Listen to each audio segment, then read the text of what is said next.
Hi, I'm Andrew Hancock. I'm in the mountains of Patagonia in Argentina, and I'm working with the new Nikon D7200. Images right out of the Nikon D7200 are fantastic, but I'm looking for a little more creativity and latitude when it comes to my photos, so I'm going to use the flat picture control profile. The flat picture control is a new profile in the Nikon D7200. It gives you a very flat photograph. It's low in contrast, and it's got a pretty neutral saturation in the photo. Picture Control Flat delivers the richest information from shadow to highlight among all your picture control options. It is very advantageous for both the RAW and the JPEG shooter. I'm a RAW shooter and I stick with this profile more than any others, but for a JPEG shooter who's ready just to share an image with their creativity and their style right out of the camera, this is a great option as well. Since I've been in Patagonia, I've encountered several similar scenes, especially when photographing the gaucho culture. In shooting gauchos, I felt this would be the perfect opportunity to create two custom picture control profiles, utilizing flat that would help really tell their story and show the personality and who they are. Now, while you can certainly make adjustments to your picture control profile in camera, by using the Picture Control Utility 2, you're afforded a lot more creative freedom because you can make adjustments based on what you see on a reference image. So follow me for a brief moment and I'll show you how to create your own custom picture control profile with the Nikon Picture Control Utility 2. The first profile I'm creating is a really desaturated moody look with a lot of texture. You can adjust the sliders on your contrast and brightness like I did, but you also have the option to create your own custom tone curve.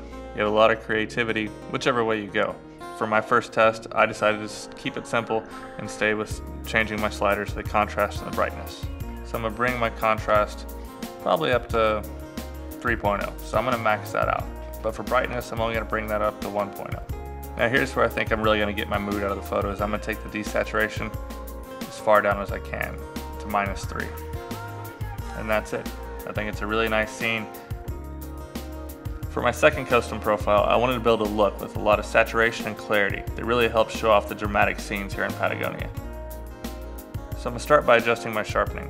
I really want to add a lot more texture and definition to the mountains, the grasses, and the vegetation. I'm also going to increase my clarity, and this is going to help again bring out a lot of mid-tone contrast and add a lot of texture to the vegetation. I'm only bringing my contrast up by about a point this time, but my brightness I'm going to bring up a little higher. I'm also going to bring the saturation for this profile all the way up to 3 to give it an entirely different look from the desaturated look I already created. So now that I've created my two custom profiles, I have to export them to the SD card. You need to have a card inserted in the side of the computer, and then you can give it your own custom name. I'm going to start off with Gaucho. Now your new profile is ready to load into your card and then right into the camera. To see what I could do with these new picture control profiles, I brought the Gaucho out to Rio Blanco, and I want to put him in a couple different scenarios to see what would work best for each situation. You can see the style that you custom created applied to the picture instantly right on the back of the camera. When friends and family see your pictures looking so great right out of the camera, they're all going to be impressed.